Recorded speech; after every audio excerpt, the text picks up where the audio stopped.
পাল academy সেন্টারে তোমাদের সকলকে জানাই আমি স্বাগত। আজকে আমরা একটি নতুন জিনিস শিখব, সেটি হচ্ছে ক্লাস 3-র যে সমস্ত ছাত্রছাত্রীরা পড়াশোনা করছো ক্লাস 3-তে, সেই সমস্ত ছাত্রছাত্রীদের জন্য আজকের এই টিউটোরিয়াল।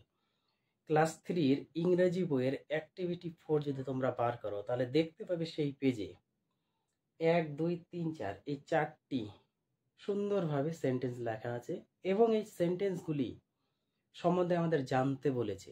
কি জানতে বলেছে? এই যে একটু খেয়াল করো, আমি লিখে রেখেছি, সেটি কি? Who am I. হু মানে হলো কে, এম মানে হচ্ছে হই, কে হই, আই মানে হচ্ছে আমি, অর্থাৎ আমি কে হই বা আমি কে, এই বিষয়ে আজকে তোমাদের এই টিউটোরিয়াল।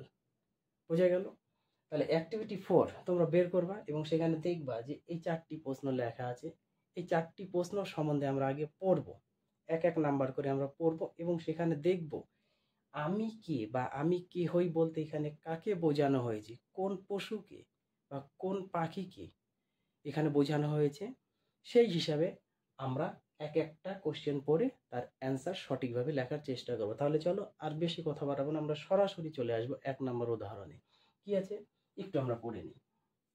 বলেছে I live in your home. I মানে হচ্ছে আমি, লিভ মানে হচ্ছে বসবাস করি বা বাস করি বা থাকি, ইউর হোম তোমার বাড়িতে বা তোমাদের বাড়িতে, আমি তোমাদের বাড়িতে বসবাস করি বা থাকি।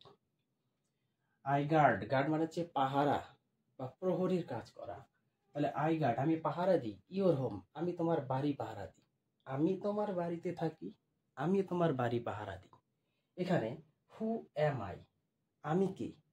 তাহলে আমি কে, এমন কোন পশু বা এখানে পশুই হবে, অ্যাকচুয়ালি পাখি হবে না, এমন কোন পশু আছে যে পশু আমাদের বাড়িতে বসবাস করে এবং বাড়িকে পাহারাদার হিসাবে রাখে? কোন পশু? একটু খেয়াল করো তো, কোন পশু হতে পারে? আমরা সকলেই জানি যে কুকুর। কুকুর হচ্ছে আমাদের বাড়িতে থাকে এবং পাহারাদার হিসাবে আমাদের কাজ করে। তাহলে এখানে হু এম আই, তাহলে আমি বলতে এখানে কুকুরকে বোঝানো হয়েছে। তাহলে আমরা অ্যান্সার সরাসরি লিখতে পারি যে আমি বলতে এখানে কুকুর, অর্থাৎ I am a dog, I am a dog.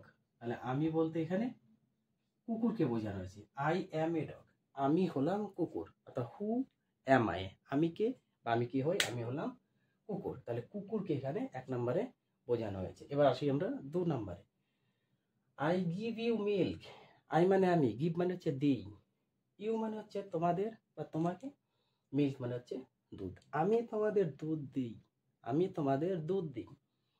I say আমি বলি বা আমি ডাকি, এম ডবল ও ম, ম ম, ম ম, অর্থাৎ মম, মম কথার অর্থ এখানে অনেক সময় পশু মা মা করে যেটা ডাকে সেটা হচ্ছে এখানে বইয়ের ভাষাতে মানে তাদের ভাষাতে ম ম বলা হয়েছে।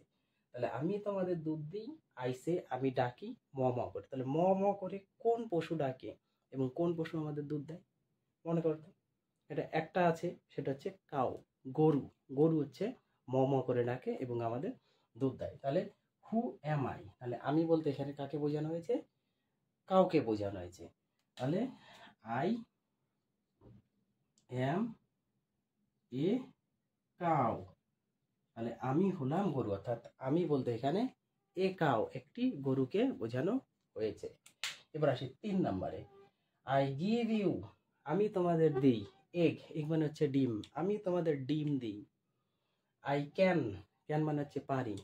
সুইম, সুইম মানে হচ্ছে সাঁতার কাটতে, আমি সাঁতার কাটতে পারি, আমি তোমাদের ডিম দিই।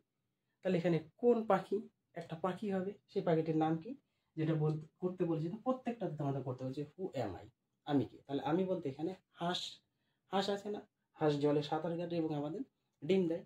তাহলে এখানে আমি বলতে হাঁস, হাঁস ইংরেজি হচ্ছে ডাক, ডাক মানে হচ্ছে হাঁস।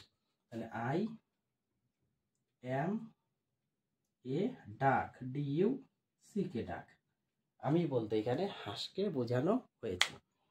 এবার আসি 4 নম্বরে। আই পুল, পুল মানে হচ্ছে ঠেলি বা ধাক্কা মারি বা টেনে টেনে আনি। দা কার্ট, কার্ট মানে হচ্ছে গাড়ি, কার্ট মানে হচ্ছে গাড়ি, অনেক সময় গরুর গাড়ি হিসেবেও ধরা হয়। তাহলে এখানে আমরা গাড়ি ধরবো, আই পুল দা কার্ট, আমি গাড়ি টেনে টেনে আনি বা গাড়ি ঠেলে ঠেলে আনি।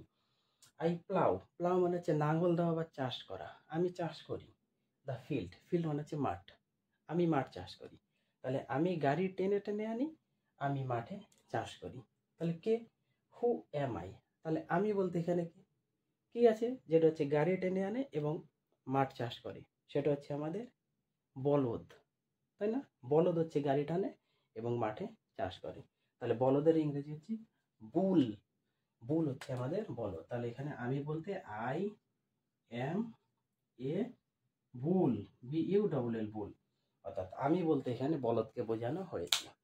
তাহলে আশা করি এই যে অ্যাক্টিভিটি 4 ক্লাস 3 ইংরেজি বইয়ের এখানে যে 4টা কোশ্চেন তোমরা সুন্দরভাবে বুঝেছো না? আমি প্রত্যেকটি কোশ্চেন একদম ব্যাখ্যা করে বুঝিয়ে দিয়েছি এবং প্রত্যেকটির মানে তোমাদের বুঝিয়ে দিয়েছি।